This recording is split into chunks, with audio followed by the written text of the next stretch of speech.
할렐루야. 오늘 예배하신 하나님의 은혜가 우리 성도님들과 함께 하시길 예수님 이름으로 축복합니다. 오늘 우리에게 주시는 하나님 말씀은 요한복음 5장 1절에서 4절 말씀입니다. 우리 함께 읽겠습니다. 요한복음 5장 1절에서 4절입니다.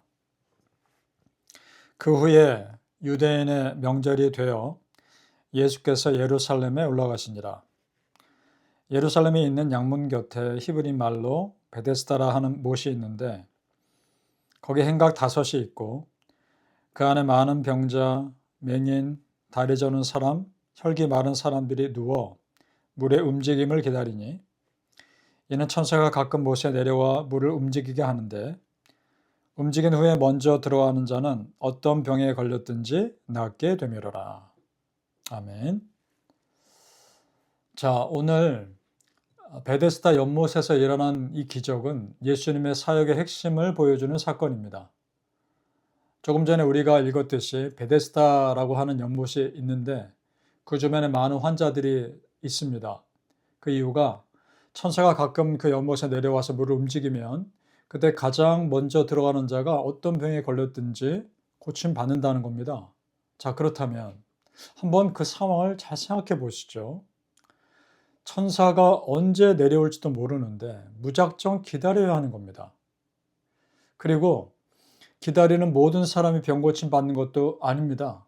한 번에 한 사람만 그 연못에 먼저 들어간 사람만이 고침받는 겁니다.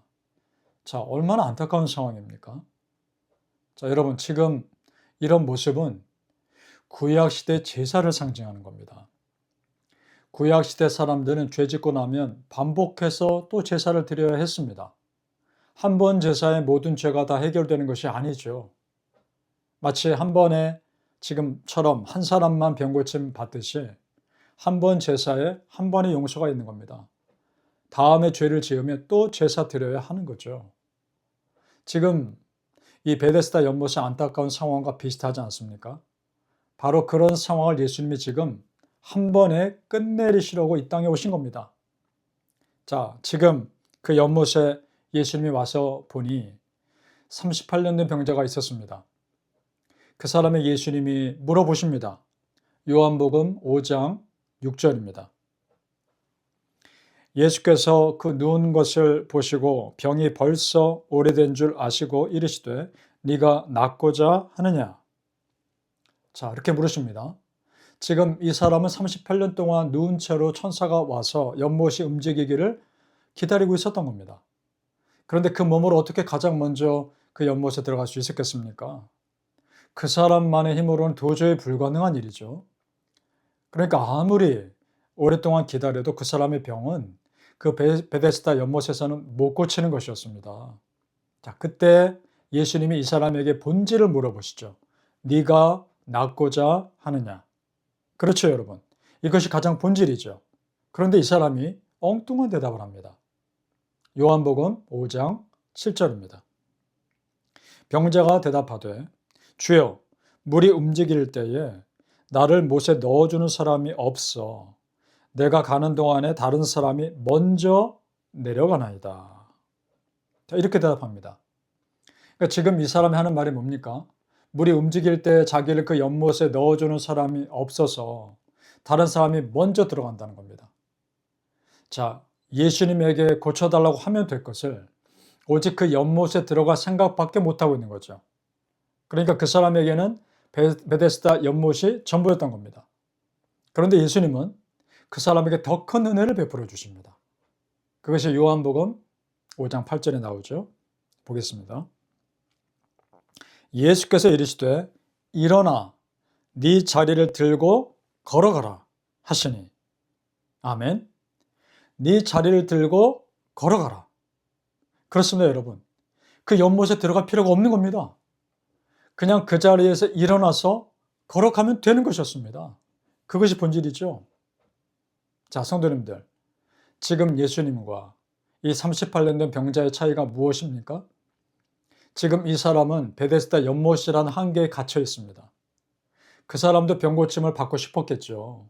그런데 그 사람에게 병 고침 받는 방법은 유일한 방법은 오직 그 연못에 어떻게든 가장 먼저 들어가는 것이었습니다. 그것이 유일한 방법이라 생각했던 거죠. 그런데 예수님은 그 생각을 깨뜨리십니다. 더 큰 은혜의 세상이 있다는 겁니다. 믿습니까? 여러분, 이것이 바로 우리 예수님의 사역입니다. 구약 율법에 갇혀있던 그 사람에게 신약에 더 큰 은혜가 있다는 것을, 우리에게 신약에 더 큰 은혜가 있다는 것을 보여주시는 겁니다. 믿습니까? 구약 시대가 지금 베데스다 연못처럼 힘겹게 제사를 통해 자신의 죄를 해결해야 하는 시대였다면, 신약 시대는 예수님의 단 한 번의 말씀으로 너무도 확실하게 죄를 해결하는 은혜의 시대가 열린 겁니다. 단 한 번의 십자가 사건으로 이제 우리의 모든 죄가 용서받는 그 은혜의 시대가 열린 겁니다. 믿습니까? 그렇습니다, 성도님들. 우리도 마찬가지입니다. 내가 전부라고 여기고 있는 나만의 베데스다의 한계를 벗어나서 다 털고 일어나 그 자리를 걸어 나가는 도전이 필요합니다. 베데스다 같은 기적이 일어나는 장소가 중요한 것이 아니라 그 기적을 일으키시는 예수님이 중요합니다. 아멘. 여러분, 예수님 잘 믿으면 베데스다 같은 기적은 수없이 일어날 수 있습니다. 그래서 예수님 잘 믿는 것이 너무나 중요해요. 지금 예수님이 이 사람에게 네가 낫고자 하느냐라고 물었을 때, 네, 제가 낫고 싶습니다. 고쳐주십시오. 라고 대답하면 되는 것이었습니다. 여러분, 본질은 본질로 반응하면 되는 겁니다. 문제의 핵심을 해결하고 싶으면 그 문제를 일으키는 사람에게 가서 해결할 것이 아니라 그 문제의 핵심을 다 아시는 예수님에게 가지고 와서 해결하셔야 하는 겁니다. 오직 예수님만이 본질을 꿰뚫고 계시는 분이기 때문입니다. 믿으십니까? 바라기는 우리 성도님들, 다른 것을 붙잡을 일이 아니라 오직 예수님 붙잡는 것이 가장 확실한 살 길임을 믿으시기를 예수님 이름으로 축복합니다. 아멘. 자, 이렇게 38년 된 병자가 고침받았습니다. 너무 대단한 일이죠. 감사할 일이죠. 그런데 전혀 그렇게 생각하지 않는 사람들도 있었습니다.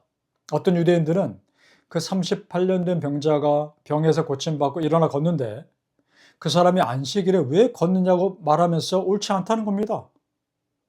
요한복음 5장 9절에서 10절에 나오죠. 그 사람이 곧 나아서 자리를 들고 걸어가니라.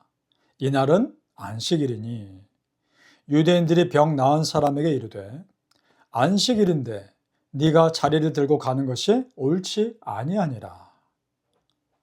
자, 무슨 말입니까? 안식일이니까 병 고침 받아도 티내지 말고 그냥 있으라는 것 아닙니까? 여러분, 이런 반응이 정상이 아니죠? 이 사람들이야말로 구약시대 율법에 갇혀 있는 사람들입니다. 그들에게는 구원의 길이 오직 구약시대의 율법이었던 겁니다. 그 율법이 그들에게는 베데스다였던 거죠.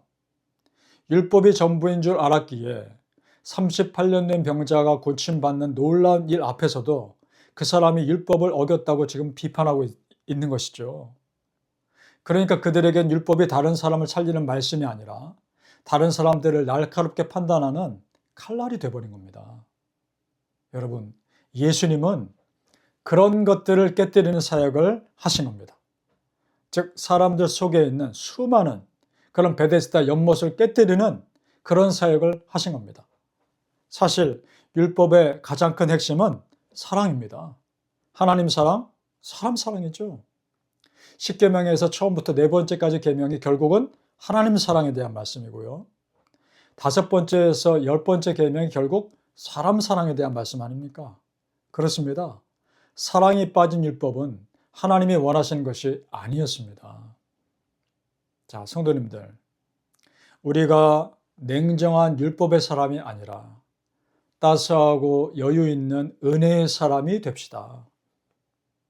그렇다고 해서 말씀에 전혀 관심 갖지 않아도 된다는 것이 아닙니다. 오히려 반대입니다. 하나님 사랑하는 사람이라면 말씀의 사람이 될 수밖에 없습니다. 왜냐? 하나님의 용서의 은혜가 말씀 속에 있기 때문입니다. 그렇습니다. 율법보다 더 중요한 것은 그 율법을 이 땅에 완성하신 예수님의 십자가 사랑입니다. 아멘. 율법은 나를 죄에서 멀리하는 데 도움이 되었고 결국 나를 구원하신 것은 그 십자가 사랑인 겁니다. 믿습니까? 바라기는 우리 성도님들, 율법의 엄격함을 능가하는 예수님의 사랑이 우리 안에 가득하시길 예수님 이름으로 축복합니다. 아멘. 기도하겠습니다. 아버지 하나님, 은혜를 감사합니다. 우리에게 진정 본질이 무엇인지를 볼 수 있는 마음을 주시고 눈을 주옵소서. 정말 하나님께서 이 땅에 말씀을 주신 이유가 무엇인지, 그리고 결국은 십자가 사건을 우리에게 있게 하신 이유가 무엇인지 깨닫게 하여 주옵소서. 한 영혼 구원하는 것이 너무나 중요하고 우리의 심령이 변화되는 것이 너무나 중요하기에 진정 본질을 놓치지 않는 믿음의 사람들이 되게 하여 주옵소서. 내 안에 가지고 있던 수많은 베데스다, 그 연못의 한계를 깨뜨리는 은혜가 있게 하여 주옵소서. 예수님의 더 큰 은혜 속으로 들어가게 하여 주시옵소서. 나사렛 예수 이름으로 명하노니 우리 삶의 전부로 알았던 베데스다들은 다 깨어지고 예수님의 더 큰 은혜로 들어갈지어다. 아버지 하나님, 그 믿음으로 선포하게 하시고 더 깊은 은혜의 세상이 있다는 것을 알게 하여 주옵소서. 그것을 경험하며 이전과 또 다른 은혜의 세상을 경험하게 하여 주시옵소서. 감사하며 예수님 이름으로 기도하옵나이다. 아멘.